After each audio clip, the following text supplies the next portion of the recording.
vraies voix Sud Radio.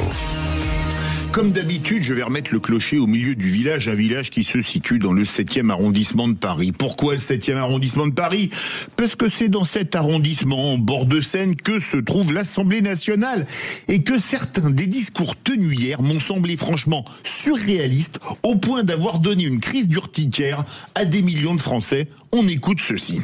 Au cours des 10 derniers jours, la politique française a donné le pire des spectacles. Une image terrible, oui, mais ayez juste, messieurs et mesdames, l'élémentaire lucidité consistant à vous dire que vous y avez tous contribué. Vous avez bien entendu Laurent Wauquiez, président du groupe LR, faire la leçon sur, je cite, les politiques qui ont donné une image lamentable en se soustrayant bien évidemment de la critique.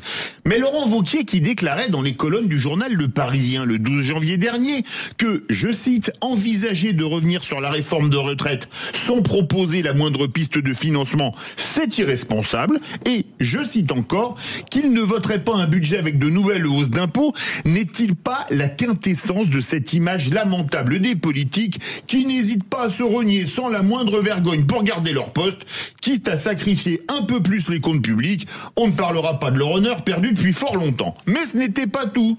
Parmi les florilèges d'hier, il faut écouter ce morceau du discours de Gabriel Attal.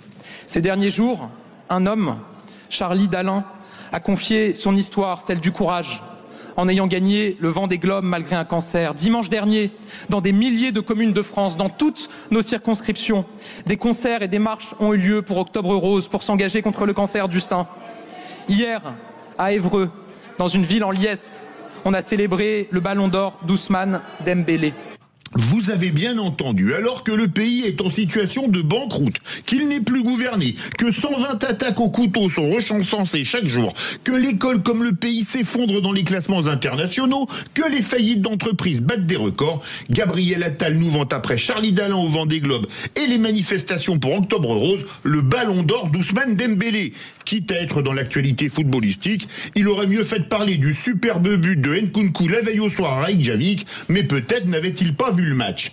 À ce niveau de déconnexion avec les problèmes des Français, il n'y a plus rien à espérer. Dans les deux cas, le degré zéro de la politique, le néant absolu des idées, juste des postures et du roulement de mécanique d'un côté, le merveilleux pays de Candie de l'autre.